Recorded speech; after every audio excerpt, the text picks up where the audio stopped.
Bien, ¿qué tal, hermanos, amigos que se conectan con nosotros en este tiempo?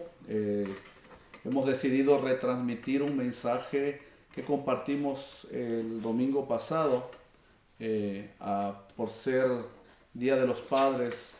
El Señor puso en mi corazón compartir con la iglesia un mensaje en relación con este tema de la paternidad. Y quisieran que buscaran conmigo en el libro de Génesis capítulo 12 versículos 1 al 3. Voy a compartir con ustedes este mensaje que yo he titulado Se buscan padres, retribución, una tierra por heredad. O sea, la recompensa para la paternidad es una tierra por heredad. Génesis capítulo 12 versículos 1 al 3 dice de esta manera: Pero Jehová había dicho a Abraham: Vete de tu tierra y de tu parentela y de la casa de tu padre a la tierra que te mostraré, y haré de ti una nación grande, y te bendeciré y engrandeceré tu nombre, y serás bendición. Bendeciré a los que te bendijeren, y a los que te maldijeren maldeciré, y serán benditas en ti todas las familias de la tierra. Oramos. Señor, te agradezco por este tiempo que me permites estar, Señor, en conexión con mis hermanos, amigos, Señor, que se conectan con nosotros a través de estas plataformas digitales, a través de las redes sociales. Hoy te doy gracias por permitirme el privilegio, el honor de compartir tu palabra, Señor, a sus vidas. Te pido que tomes mis labios, tomes mi mente y prepares el corazón, Señor, de todas las personas que van a ser los receptores, Señor, de este mensaje. Te doy gracias, Señor, porque sé que tú vas a hablar a cada corazón, porque sé que tú vas a edificar sus vidas. En el nombre de Jesús te damos gracias, Padre. Amén, amén. Muy bien, retribución, una tierra por heredad. Génesis capítulo 12, versículos 1 al 3, narra la promesa de Dios a Abraham de hacer de él un hombre que sería el padre de naciones. Y que también a través de él la bendición no solo iba a llegar a su casa, sino que la bendición iba a ser extensiva a las demás familias de la tierra. Hablar de paternidad es hablar de un tema que muchas veces no se toca de una manera propia o simplemente no se toca en las iglesias, pero que es fundamental. Usted sabe, venimos de una tradición donde a los ministros religiosos se les llamaba padres o se les llama padres. Y eso muchas veces por nuestra conversión y el testimonio de las Escrituras en los labios de Jesús, cuando enseña a sus discípulos de que no llamemos Padre a nadie en esta tierra, sino que tenemos un Padre que está en los cielos, nos hace muchas veces tomar muy poco en consideración este tema que es fundamental, el asunto de la paternidad. Cuando hablamos de paternidad, por supuesto, no hablamos de paternidad espiritual, puesto que sabemos que espiritualmente somos hijos de Dios. Todos aquellos que hemos confesado a Jesucristo como el Señor y hemos puesto nuestras vidas a su disposición, bajo su señorío, según las Escrituras, hemos no solo pasado de muerte a vida, pero también hemos llegado a ser hijos de Dios. Cuando la Biblia dice que a los suyos vino, ahí en Juan capítulo 1, versículos 11 y 12, dice: a los suyos vino y los suyos no le recibieron, hablando de Jesús. Dice: mas a los que le reciben, a los que creen en su nombre, les da derecho de ser hijos de Dios. Nosotros estamos conscientes de que en cuanto a la paternidad espiritual, esa paternidad le corresponde única y exclusivamente a Dios para todos aquellos que confesamos su nombre. Pero lo que estamos tratando hoy es un tema diferente, es el tema de paternidad en la fe. El apóstol Pablo, hablando en el libro de Filemón, escribe esta carta diciendo en relación con un hombre que él había ganado en el tiempo que él estuvo encarcelado. Se refiere a Onésimo, dice, su verdadero hijo en la fe. Y también cuando habla acerca de Timoteo y de Tito, también los llama hijos en la fe. Así que aunque espiritualmente somos hijos de Dios, la Biblia enseña que podemos llegar a ser hijos en la fe de alguien, especialmente de alguien que comparte la palabra y que usa su experiencia en Dios para poder ministrar y edificar nuestras vidas. En los círculos políticos y sociales se habla de la necesidad de líderes. Es una palabra que escuchamos constantemente y una necesidad apremiante en este mundo. En la esfera social y aún en la esfera educativa se habla de la necesidad de tutores, o sea, aquellos que invierten su tiempo en enseñar y en entrenar, en guiar a otros a través de la enseñanza. Sin embargo, a la gran necesidad de este mundo, según el testimonio de las Escrituras, y creo yo una de las mayores tragedias que hay en la historia de la humanidad, es la falta de paternidad, la ausencia de padres. Cuando Jesús enseñó a orar, no dijo a sus discípulos cuando se dirigieran a Dios, no les dijo, ustedes van a orar de esta manera, gran creador que estás en los cielos, o Dios poderoso que estás en los cielos. Ni siquiera usó un vocablo, una frase que es muy común entre los profetas del Antiguo Testamento, que es Jehová de los ejércitos, que estás en los cielos.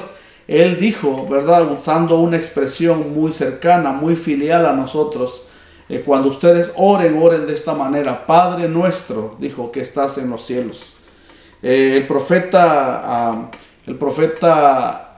Malaquías, ahí en una de sus últimas declaraciones, enseña en el capítulo 4, versículos 5 y 6, dice: he aquí yo os envío el profeta Elías, antes que venga el día de Jehová grande y terrible. Él hará volver el corazón de los padres hacia los hijos, y el corazón de los hijos hacia los padres, no sea que yo venga y hiera la tierra con maldición. Hay algo allí que, en relación con el asunto de la paternidad, parece ser que la ausencia de paternidad y todas las situaciones que derivan de la ausencia de paternidad son una situación que, según los términos bíblicos, provocan una maldición en esta tierra. Son motivo de maldición en esta tierra. ¿Por qué el profeta Malaquías habla acerca de la necesidad de que el corazón de los padres se vuelva a los hijos y de los hijos a los padres? Nosotros pudiéramos enfocar eso, por supuesto, desde la perspectiva de la disfunción que existe en las familias y todas estas situaciones sociales que para todos nosotros es conocido. Sin embargo, cuando hablamos acerca de paternidad, estamos hablando más que de la paternidad de tipo sociológico. No es una paternidad que apunta a la disfunción que existe en las familias. Es todavía algo mucho más profundo.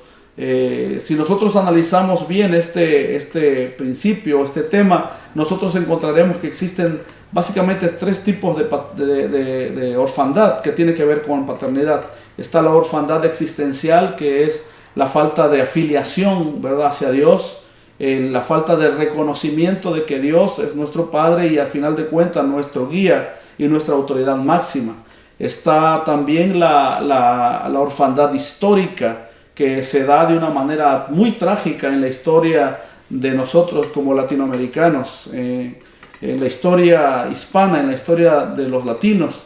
Existen periodos donde se muestra que nuestra cultura viene precisamente de un proceso de mezcla de dos civilizaciones, de dos culturas, y el trauma histórico, como algunos le llaman a la conquista, produjo una generación, por lo menos en los historiadores, cuando hablan acerca de esto, dicen que al término de un año de haber comenzado el colonialismo, había más de 1 millón de huérfanos en Latinoamérica, huérfanos especialmente de padres. Esto es que estas indígenas concebían a sus hijos fuera del estado, por supuesto, del estado sagrado del matrimonio que Dios ha mostrado como el estado de pacto entre la pareja y Dios, y concebían a sus hijos fuera de este vínculo, de este pacto sagrado que es el pacto matrimonial. Así que más de 1 millón de huérfanos existieron en la colonia al pasar un año tan solo de comenzar en Latinoamérica. Así que tenemos no solo la orfandad existencial, también ahora estudiamos que existe una orfandad histórica que se ve en este trauma histórico que es la conquista. Por allí un escritor habla acerca del conflicto que existe en el mestizo. Esto es este hijo que aún es concebido fuera del matrimonio y que tiene una situación verdaderamente triste, es confusa, porque por un lado admira al padre, que es un hombre blanco, es un hombre que tiene autoridad, que tiene terrenos, que tiene ganado, que tiene personas bajo su servicio, y por otro lado los desprecia porque no se hizo cargo de él. Así que hay una situación ahí que tiene que ver con la orfandad histórica. No podemos decir poco tampoco, no podemos, perdón, valga la redundancia, no podemos decir poco acerca de este tema también de la orfandad social. Hoy, más que nunca, en cualquier ciudad de Latinoamérica encontramos un ejército de niños que están tratando de llevar provisión para su familia y que trabajan de una manera casi subterránea en la economía de sus naciones para tratar de sobrevivir. Niños que están en los cruceros de las avenidas más importantes de sus ciudades, tratando de ganarse el sustento, haciendo un subtrabajo que les permita sobrevivir no solo a ellos sino a sus familias.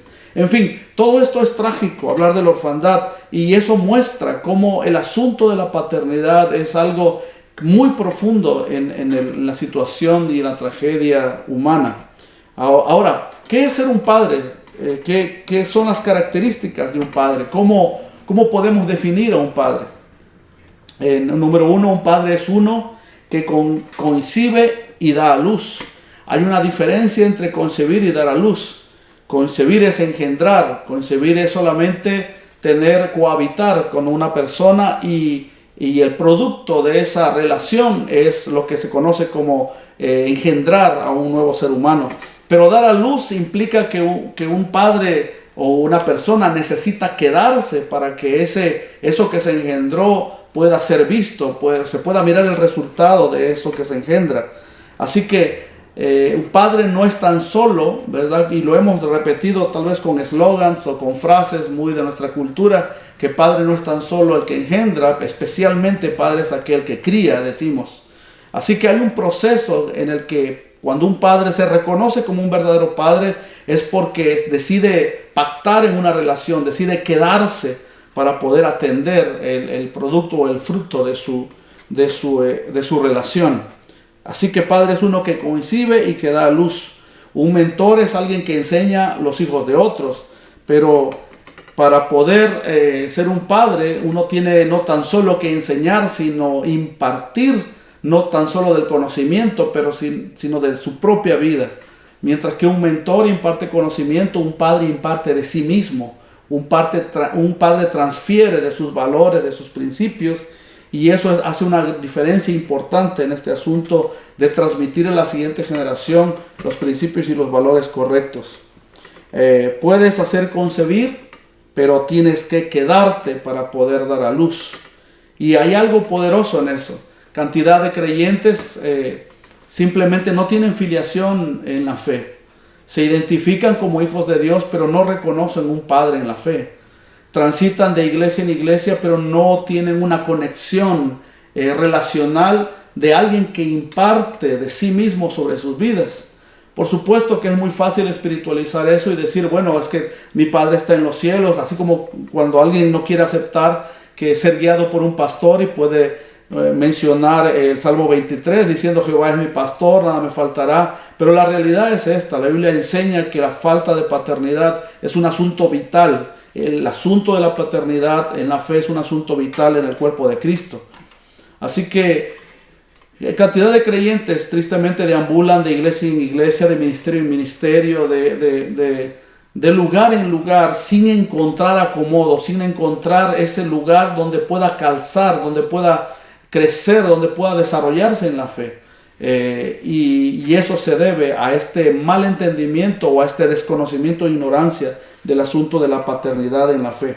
En 1 Corintios, estaba mencionando hace un rato al apóstol Pablo, ahí en el capítulo 4, versículo 15, mire lo que dice Pablo, dice, de hecho, aunque tuvieran ustedes miles de tutores en Cristo, cheque, la palabra es tutores, aunque ustedes tuvieran miles de tutores en Cristo, padres sí que no tienen muchos, porque mediante el Evangelio yo fui el Padre que los engendró en Cristo Jesús.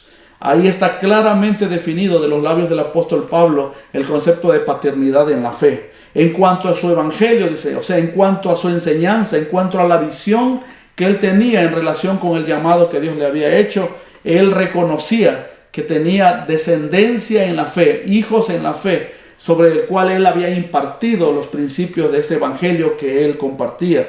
No es que hubiera muchos evangelios, pero específicamente es la visión y el encargo que Dios le dio a este apóstol para poder ministrar y así bendecir no solo a su generación, pero a las generaciones de creyentes futuros, los que ahora nosotros hemos heredado también de la fe del apóstol Pablo. Así que un padre en la fe es alguien que no tan solo concibe, sino que se queda, que imparte de sí mismo, que espera el fruto de eso que él imparte hasta que puede mirar en sus hijos en la fe el resultado de esa impartición. En segundo lugar, un padre, estoy hablando de paternidad en la fe, un padre en la fe es uno que protege y bendice.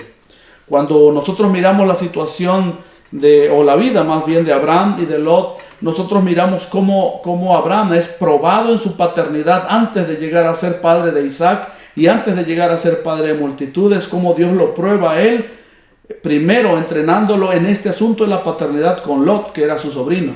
Aunque Lot no era su hijo consanguíneo, era hijo de su hermano. Él aplica los principios de la paternidad en la fe sobre la vida de Lot, a quien él adopta.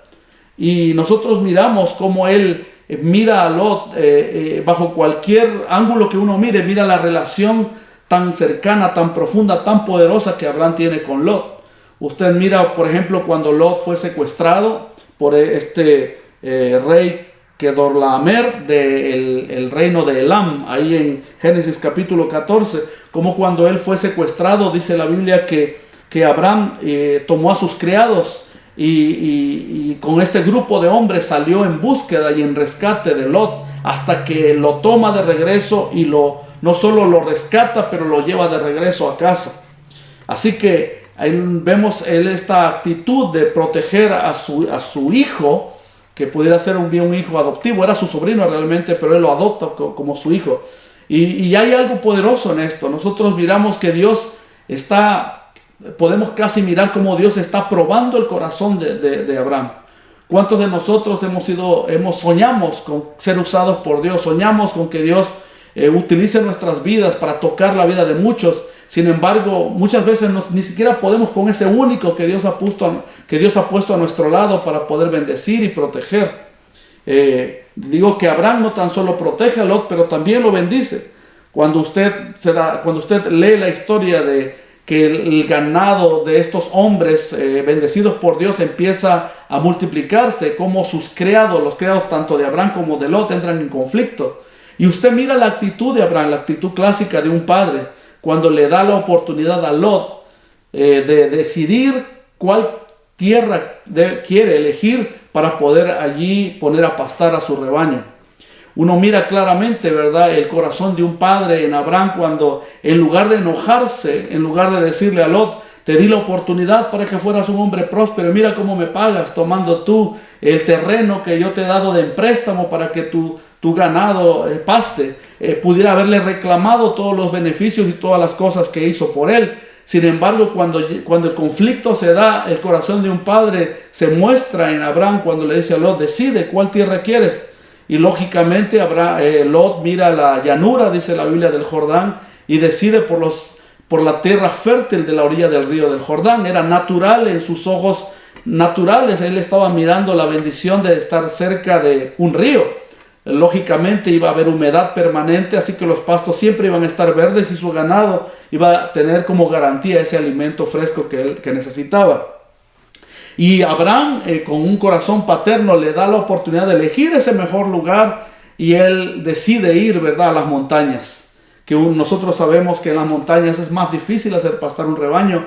Sin embargo, nosotros vemos la actitud de un padre no solo que protege, sino que bendice, que provee de recursos a su hijo en la fe. Un padre, como un padre en la fe, nosotros lo miramos en el corazón de Abraham con esta actitud de cuidar a a este sobrino, a este hijo adoptivo, podemos decir que Dios le da antes de llegar a ser un padre de multitudes. ¿Cuántos de nosotros anhelamos ser padre de multitudes? Soñamos con un ministerio múltiple, un ministerio que tenga mucho fruto, que nosotros podamos impartir sobre mucha gente, tener influencia sobre muchos. Y sin embargo, cuando somos probados con estos pocos, fallamos muchas veces la prueba de tener esta actitud de bendecir y de proteger. En tercer lugar, un padre es uno que gasta tiempo para impartir de su experiencia y de su corazón. Uno lo mira en el caso de Elías y Eliseo. Los dos fueron líderes, los dos fueron profetas, los dos fueron hombres ungidos por Dios. Pero la gran diferencia entre Elías y Eliseo es que mientras Elías se sentía único, Elías tenía una dificultad, tenía un problema de poder transmitir, de poder ceder, de poder impartir las cosas que Dios le había dado a él como un siervo de Dios. Nosotros miramos que en Eliseo no era así. Incluso cuando Elías está a punto de ceder la unción, o sea, representada por este manto que él llevaba a su discípulo, nosotros vemos como en 3 ocasiones se intenta deshacer de él. Y ahí vemos el clásico cuadro de un líder que, lo voy a decir de una manera abierta, que egoístamente solamente quiere, se siente único. Nosotros lo miramos como le dice a Dios y le reclama que muchos profetas habían sido muertos, pero que él solo había quedado. Y cuando Dios lo mira y mira la actitud muy egocéntrica de Elías, él le dice: tú no sabes que yo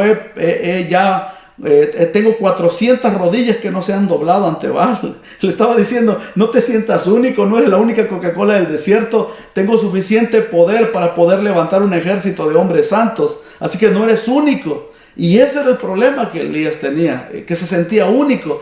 Por lo tanto, cuando él iba a morir, cuando él iba a ser llevado, más bien no morir, perdón, cuando él fue arrebatado, él se quiso llevar la unción con él, quiso llevarse lo que Dios le había dado. Y en 3 ocasiones intenta probablemente probar el corazón de Eliseo, si estaba a la altura de poder heredar ese manto que él tenía. Pero cheque usted la diferencia ahora entre Eliseo. Mientras que Elías lo prueba, Eliseo se dedica a formar escuela de profetas. Él no fue tan solo un hombre que elige a un solo discípulo, aunque la Biblia habla de Giesi como uno de los discípulos que andaban con él. Pero nosotros vemos cómo Giesi falla, y sin embargo él insiste no solo en este único discípulo, sino que lo vemos creando una escuela de profetas que a la larga sería una tremenda bendición en Israel, cuando se levantan a través de la herencia en la fe de este hombre, de este profeta poderoso Eliseo, estos grandes profetas de los cuales la Biblia ha dado testimonio: Isaías, Jeremías, Daniel, que son directos descendientes de esa unción profética que el Señor le había dado a Eliseo. Así que un padre en la fe es alguien que imparte de su experiencia y de su corazón más que de su conocimiento. Y aquí es importante entender la diferencia de 2 palabras que mencionamos comúnmente y a veces los consideramos sinónimos, pero no son sinónimas: la palabra herencia y la palabra legado. Mientras que la herencia habla de la transmisión de bienes y recursos materiales, legado habla acerca de los valores y los principios que rigen a una generación y que es transmitida a la siguiente. Muchas veces, tristemente, tal vez por venir de una cultura de necesidad, los padres solamente estamos enfrascados en querer dejar no un legado, sino una herencia a nuestros hijos. Estamos más preocupados por dejarles bien económicamente, que tengan una casa, que tengan para poder vivir. E incluso, ¿verdad?, cuando vamos un poquito más, tal vez pretendemos darles educación. Pero ¿qué acerca del legado? ¿Qué de los valores? ¿Qué de los principios que nos rigen? ¿Qué de las cuestiones que son importantes en nuestra cultura del reino? ¿Qué de aquellas cosas que trascienden no esta vida, sino la vida por venir? Y es allí donde fallamos miserablemente, porque estamos tan enfocados en dejarles herencia que nos olvidamos que el legado es lo que a final de cuentas va a hacer que ellos sean aceptos en Dios y sean también prósperos. Porque si algo entendemos acerca del legado, es lo que la Biblia ha mencionado muchas veces, acerca, por ejemplo, entre otras cosas, dice, más vale la buena fama, dice, que la fortuna. ¿Y por qué dice la buena fama que la fortuna? Porque los proverbistas sabían que muchos de estos valores intangibles, o sea, tener amigos, tener contactos, les habría mayores oportunidades a estos jóvenes que venían caminando, más que una herencia física, más que tener terreno o recursos materiales. Yo estoy hablando a ti como padre, que seguramente estás escuchando este mensaje, a ti como madre. Preocúpate por dejar legado, preocúpate por dejar establecido en tu siguiente generación los principios que va a ser de ellos hombres y mujeres de Dios. No estoy diciendo que necesariamente tendrán que ser pastores o misioneros o predicadores de la palabra. Probablemente tú no lo seas, o tal vez sí. ¿Por qué no pensar que entre tus hijos Dios pudiera levantar a los siervos de la siguiente generación? Pero aunque no fuera así, aunque fueran doctores o empresarios o fueran servidores públicos, ellos tienen una vocación divina de poder practicar las cosas que son los valores del reino al cual Dios nos ha hecho accesibles, nos ha permitido entrar al reino de los cielos. Principios como humildad, principios como amor al prójimo, principios como hacer bien al que está en necesidad, en fin, cosas que trascienden, dice la Biblia, no tan solo esta vida, sino la vida venidera, son los valores y los principios que hacen un legado verdadero, un legado divino. Así que yo quiero orar por ti que eres padre o madre y que estás seguramente viendo este mensaje o estás escuchando esta transmisión. Quiero orar por ti para que Dios te dé la gracia de poder ministrar a la siguiente generación como padre o madre que eres. Hablo para aquella mujer que ha sido padre y madre, aquella que se ha esforzado proveyendo recursos económicos para sus hijos, pero también que sabe el peso y la responsabilidad que es impartir sobre ellos los principios divinos, los principios de la palabra sobre las vidas de sus hijos. Oro por ti, mujer, que te has estado esforzando por muchos años para ver realidad el sueño cumplido, el sueño que tu corazón ha anhelado de ver a tus hijos servir al Señor. Oro para que ese legado que a través de tu ejemplo ha sido transmitido fructifique en el corazón de tu hijo o de tu hija. Oro también para aquel padre que seguramente se siente cargado con la tremenda responsabilidad de crear una generación en medio de estos tiempos tan convulsos, tan conflictivos, tan confusos. Oro para que Dios te dé sabiduría y haga de ti un hombre como Job, que dice la Biblia que presentaba un sacrificio diario por cada uno de sus hijos. Oro para que tú seas un hombre como Israel, que pudo tomar a sus 12 hijos y dar palabra profética y bendecirlos, para que en el futuro Dios pudiera ejecutar sus planes y propósitos en cada uno de ellos. Así que ahí donde tú estás, yo voy a pedir que tú cierres tus ojos y ores de esta manera. Padre, te pido por mis hijos, te pido por cada uno de ellos, Dios. Te pido por sus anhelos, por sus sueños, algunos de ellos jóvenes o tal vez muy pequeños todavía. Pero cualquiera que sea su edad, Dios, pido, Señor, que tú tomes sus vidas, que tú marques sus corazones, que podrán tal vez ignorar algunos de los principios que han sido sembrados a través del ejemplo de sus padres, pero esos serán marcas indelebles en sus corazones. No habrá manera de evitar que esa semilla sembrada fructifique cuando llegue el tiempo. Pido por aquel hijo que se encuentra apartado y cuya madre en este momento está viniendo a su corazón con aflicción el recuerdo de ese hijo que se ha ido de casa. Pido para que le des fe a esta mujer, para que pueda saber que Dios tiene un brazo poderoso y que alcanza cualquier situación, cualquier lugar donde ese hijo perdido se encuentra. Que así como el hijo pródigo regresa a casa quebrantado con una nueva decisión de conectarse con el Padre, así este hijo, esta hija que se encuentra lejos de casa y por el cual esta mujer, este hombre ahora piden, regrese también con un corazón dispuesto a conectarse con el Padre celestial, con el Padre eterno.